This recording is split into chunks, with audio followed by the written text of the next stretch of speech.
तो हेलो दोस्तों, आपका स्वागत है मेरे चैनल ओवरिश टेक्स में। तो दोस्तों, आज की वीडियो में मैं डोरेमोन के अनसॉल्व्ड एपिसोड के चैप्टर 2 की आपको स्टोरी बताने वाला हूँ। इसका नाम है होनेगावास टाउन। जी हाँ दोस्तों वीडियो शुरू करने से पहले मैं आपको बता दूँ, अगर आपने इसका चैप्टर 1 नहीं देखा तो आप जल्दी देख लीजिएगा, वरना आपको चैप्टर 2 की स्टोरी बिल्कुल भी समझ में नहीं आएगी। तो दोस्तों, एक और बात मैं आपको बता दूं कि जो इसका ओरिजिनल एपिसोड था, मैंने उसके आगे की स्टोरी आपको बताई है। जी हाँ दोस्तों, जो इसका पहला एपिसोड था उसका एंड हमें नहीं दिखाया गया, तो इसीलिए मैंने उसके आगे की स्टोरी लिखी है। दोस्तों, अगर ये वीडियो आपको अच्छी लगे तो लाइक कर देना। दोस्तों, पहले थोड़ा सा चैप्टर 1 का रिकैप कर लेते हैं।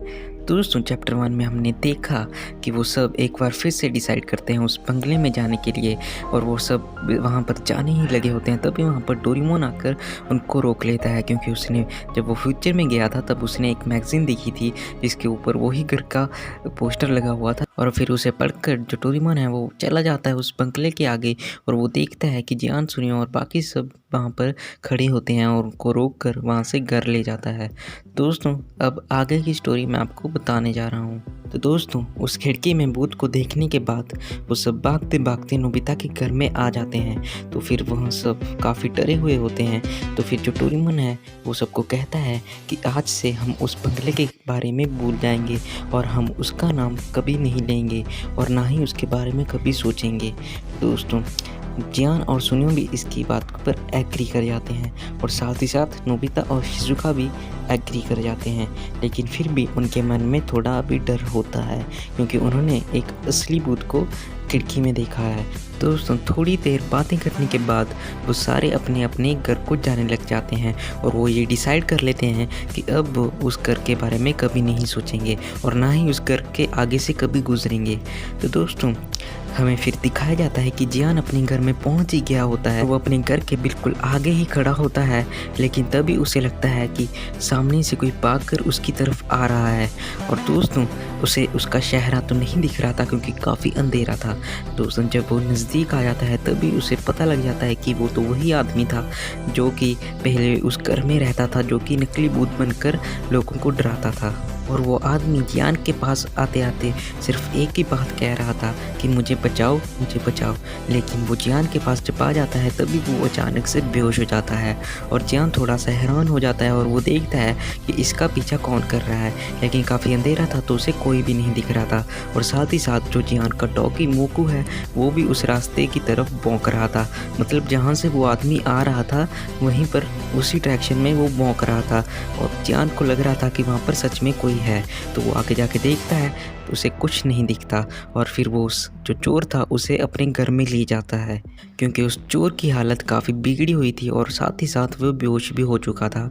वो उसे अपने कमरे में ले जाता है। तो दोस्तों, उसके बाद अगला दिन शुरू हो जाता है, और आज का दिन संडे होता है, इसलिए कोई भी स्कूल नहीं जाता। तो दोस्तों, फिर जो जियान होता है वो सबको जल्दी फ़ोन मिलाकर अपने घर पर बुला लेता है, और जो चोर था वो अभी तक बेहोश पड़ा था और वो जियान के कमरे में ही था। तो दोस्तों, उसके बाद शिजुका, नोबिता, डोरेमोन और सुनियो जियान के घर आ जाते हैं, और वो काफ़ी हैरान हो जाते हैं उस आदमी को देखकर। तो उसके बाद सुनियो कहता है कि अरे, ये तो वही आदमी था जो कि बंगले में हमें डरा रहा था। तो जियान सब कुछ बताता है कि रात के उस समय उसके साथ क्या हुआ था, और वो उसके तरफ आते आते बेहोश हो चुका था।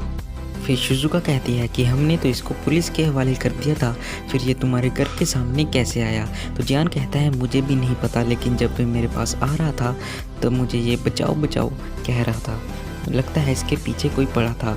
तो फिर सुनियो कहता है शायद ये पुलिस को चकमा देकर भागा होगा और पुलिस ही इसके पीछे पड़ी होगी। उसके बाद जियान डोरेमोन को कहता है कि जल्दी से अपनी गैजेट की मदद से इसको होश में लाओ, तो हम इससे पूछताछ करेंगे। तो दोस्तों, फिर डोरेमोन अपनी गैजेट की मदद से उसको होश में ला देता है, और फिर सब उससे पूछने लगते हैं कि तुम इतनी रात को मेरे घर के सामने क्या कर रहे थे, और तुम बचाओ क्यों कह रहे थे, और हमने तो तुम्हें पुलिस के हवाले कर दिया था, तो तुम कैसे भाग आए। तो फिर वो आदमी कहता है कि मुझे भी कुछ याद नहीं है, मुझे कल का कुछ भी याद नहीं है, मुझे बस इतना याद है कि तुम लोगों ने मुझको पुलिस के हवाले कर दिया था, उसके बाद क्या हुआ ये मुझे भी याद नहीं है। फिर नोबिता कहता है कि हम तुम्हें फिर से पुलिस के हवाले कर देंगे, अब मुझे पक्का यकीन है तुम पुलिस को चकमा देकर ही भागे होगे। फिर वो आदमी कहता है कि मुझे माफ़ कर दो, मैं तो अपने फैमिली के लिए चोरी करता था और उस कैसल में अपनी फैमिली के लिए रहने की जगह बना रहा था। तो इसीलिए मुझे एक मौका दीजिए, मैं फिर से ऐसी गलती नहीं करूँगा। मैं आगे से कभी भी चोरी नहीं करूँगा, अपनी मेहनत से ही पैसे कमाऊँगा। फिर जियान को उसकी बातें सच लगने लगती हैं, लेकिन जो नोबिता है वो उसे कहता है कि हम कुछ नहीं कर सकते, पुलिस तुम्हें ढूँढ ही रही होगी। तो फिर वो आदमी कहता है कि मैं दूसरे शहर में अपनी फैमिली के साथ ही रहने लग जाऊँगा और मैं कभी भी चोरी नहीं करूँगा। तो उसे फिर डोरेमोन कहता है कि ठीक है, हम तुम्हें एक मौका देते हैं, लेकिन अगर दोबारा तुमने चोरी करी और हमें ये पता लग गया तो हम तुम्हें सीधा पुलिस के हवाले कर देंगे। तो फिर वो आदमी थैंक यू कहकर वहाँ से चला जाता है। दोस्तों उसके बाद वो सब ग्राउंड में खेलने जाते हैं और वो बंगले के बारे में पूरी तरह भूल जाते हैं और ऐसे ही खेलते खेलते रात हो जाती है और उसके बाद वो सब अपने घर को चलने लगते हैं।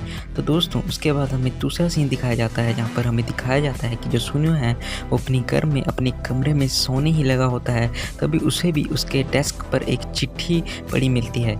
दोस्तों उसके बाद जो सुनियो है वो थोड़ा सा हैरान हो जाता है, बिल्कुल नोबिता की तरह, कि फिर वो चिट्ठी जो है वो वहाँ पर क्या कर रही थी, उसने तो वहाँ पर नहीं रखी। तो दोस्तों उसके बाद वो चिट्ठी को पढ़ने लगता है और वो देखता है कि उस चिट्ठी में लिखा था कि तुम अपनी माँ को बहुत प्यार करते हो ना, और फिर वही स्माइली बनी हुई थी जैसे कि नोबिता के चिट्ठी पर बनी हुई थी, मतलब कि ऐसी स्माइली जो रो रही थी।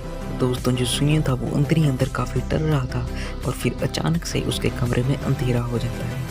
दोस्तों फिर अगला दिन जो है वो शुरू होता है। फिर नोबिता, शिजुका और जियान स्कूल की तरफ जा रहे थे और वो देखते हैं कि सुनियो अभी तक नहीं आया। फिर जियान शिजुका और नोबिता को कहता है कि सुनियो कहीं पर घूमने गया होगा और या फिर वो कहीं हवाई वगैरह में घूमने गया होगा अपनी फैमिली के साथ।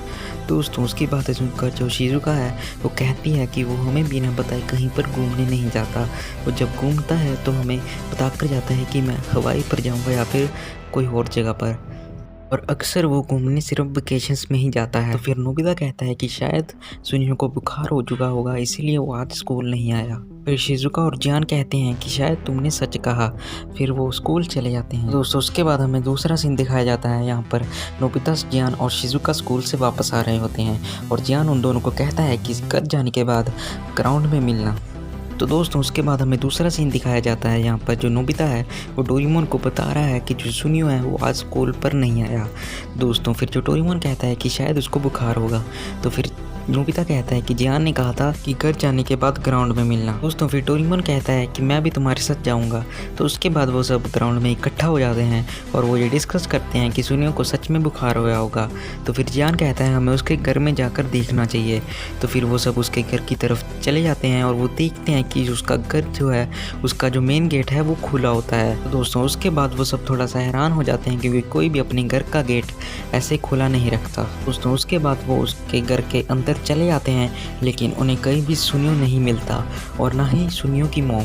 फिर जियान कहता है कि घर का जो गेट था वो तो खुला था, लेकिन फिर भी पूरा घर जो है वो खाली है, ऐसा क्यों? तो उसके बाद वो सब वहाँ से चले जाते हैं और साथ ही साथ सुनियो के घर का गेट भी वो बंद कर देते हैं। दोस्तों उसके बाद वो ग्राउंड में फिर से चले जाते हैं और अचानक ही वहाँ पर सुनियो आ जाता है। फिर सब सुनियो को पूछते हैं कि तुम आज स्कूल पर क्यों नहीं आए।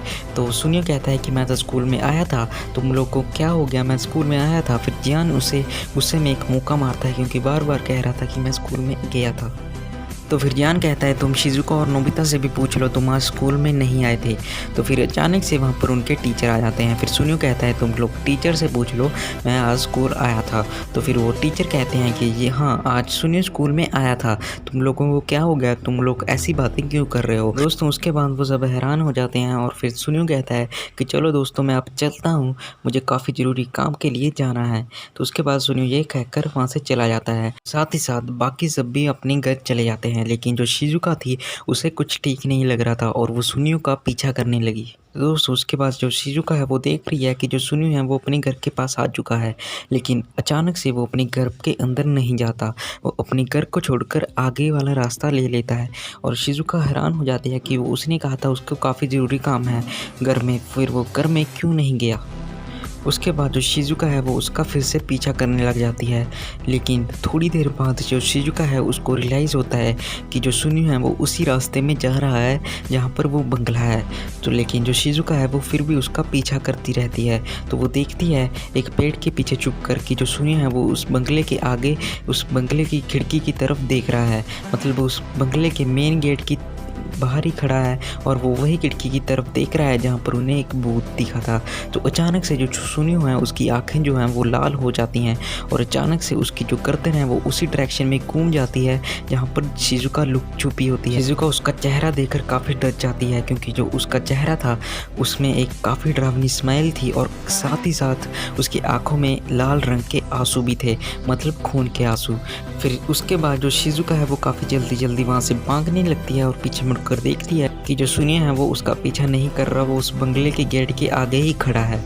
दोस्तों, अगर आपको ये स्टोरी अच्छी लगी और आप जानना चाहते हैं कि इसके आगे क्या हुआ तो प्लीज़ मेरे चैनल को सब्सक्राइब कर देना और इस वीडियो को लाइक कर देना। मैं चैप्टर 3 भी काफ़ी जल्द लेकर आऊँगा, तब तक मेरी दूसरी वीडियोज़ को भी एंजॉय करिए।